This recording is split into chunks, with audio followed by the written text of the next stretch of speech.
കർത്താവായ ക്രിസ്തു യേശുവിനാൽ അനുഗ്രഹിക്കപ്പെട്ടവരെ എല്ലാവർക്കും എൻ്റെ ക്രിസ്മസ് ആശംസകൾ. ക്രിസ്മസ് ആവശ്യമുണ്ടോ? വീടുകളിൽ നക്ഷത്രം പ്രദർശിപ്പിക്കേണ്ടതുണ്ടോ എന്ന് ചിലരെങ്കിലും സംശയിക്കുന്നുണ്ടാവും, അല്ലയോ?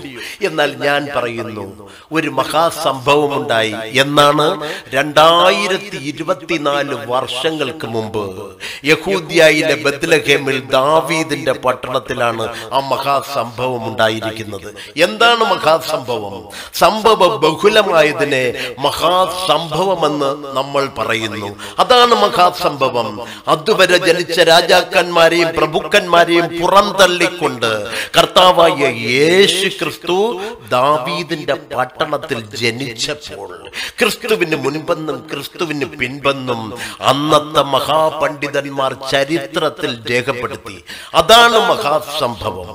യഹൂദ്യയിലെ ബത്ലഹേമിൽ ഒരു വെളിമ്പ്രദേശത്ത് സമയം അർദ്ധരാത്രി, ആകാശത്ത് നക്ഷത്രങ്ങൾ മിന്നിത്തെളിയുന്നു.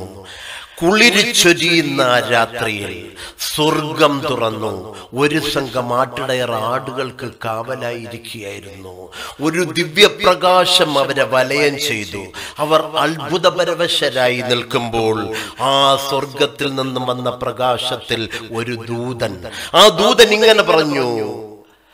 ലൂക്കോസിന്റെ സുവിശേഷം 2-ാം അധ്യായം 10-ാം വാക്യം. ഭയപ്പെടേണ്ട, സർവ്വജനത്തിനും ഉണ്ടാകുവാനുള്ള ഒരു മഹാസന്തോഷം നിങ്ങളെ അറിയിക്കുന്നു. ഇന്ന് കർത്താവായ ക്രിസ്തു എന്ന രക്ഷിതാവ് ദാവീദിന്റെ പട്ടണത്തിൽ നിങ്ങൾക്കായി ജനിച്ചിരിക്കുന്നു. അവർക്ക് സംശയമായി, എങ്ങനെയാണ് ദാവീദിന്റെ പട്ടണത്തിൽ കർത്താവായ ക്രിസ്തു എന്ന രക്ഷിതാവ് ജനിച്ചത്? അതിനടയാളമായി ആ ദൂതൻ ഇങ്ങനെ പറഞ്ഞു, നിങ്ങൾ ബത്ലഹേമിലെ കാലിത്തൊഴുത്തിൽ ചെന്നാൽ പുൽത്തൊട്ടിയിൽ ശീലയിൽ പൊതിഞ്ഞു കിടക്കുന്ന ഒരു കുഞ്ഞിനെ കാണാൻ കഴിയും. അവർക്ക് സംശയമായി. അവർ നേരെ ബത്ലഹേമിലെത്തി.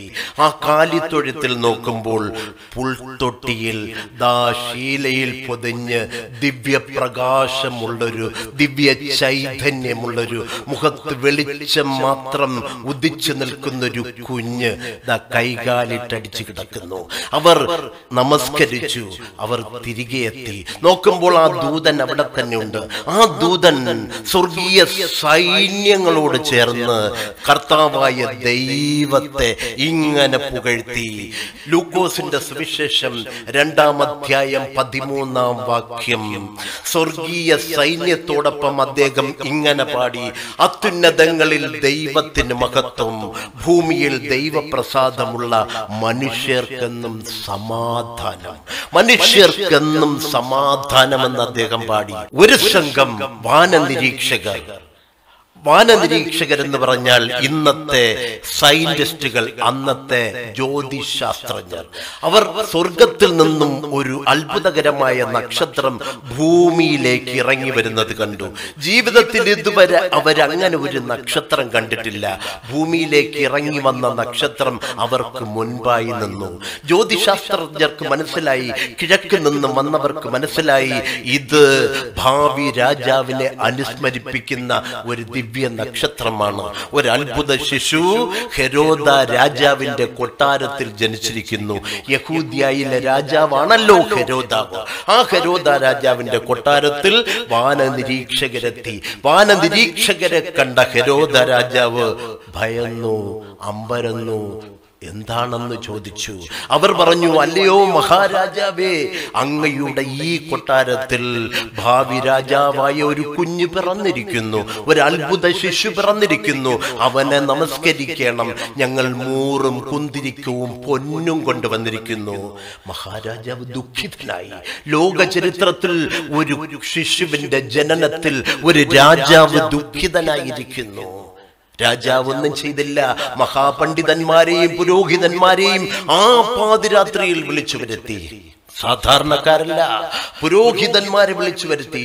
പുരോഹിതന്മാരോട് ചോദിച്ചു, അല്ലയോ മഹാപണ്ഡിതന്മാരെ, പുരോഹിതന്മാരെ, പറയുവിൻ, ഭാവി രാജാവായ ആ കുഞ്ഞ് എവിടെ ജനിച്ചു?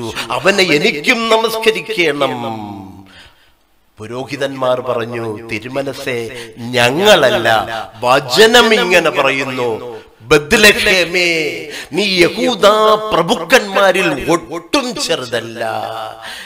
നിന്റെ ജനത്തിൽ നിന്നും ഇസ്രായേലിനെ മേയ്പ്പാനുള്ള ഒരു തലവൻ ജനിച്ചു വരും.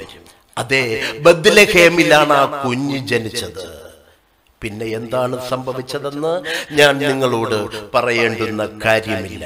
കർത്താവായ യേശു ക്രിസ്തു ഭൂമിയിൽ ജനിച്ചത് മനുഷ്യനെ നിഗ്രഹിക്കുവാനല്ല, മനുഷ്യനെ സ്നേഹിക്കുവാനാണ്. പാപം ചെയ്യുന്ന മനുഷ്യനെ പാപത്തിൽ നിന്നും വിടുവിച്ച് സ്വർഗരാജ്യത്തിലേക്ക്, നിത്യതയിലേക്ക് അവകാശിയാക്കുവാനാണ് കർത്താവായ യേശു ക്രിസ്തു ജനിച്ചത്. എന്താണ് ക്രിസ്മസ്? പ്രത്യാശയുടെ സന്ദേശമാണ് ക്രിസ്മസ്.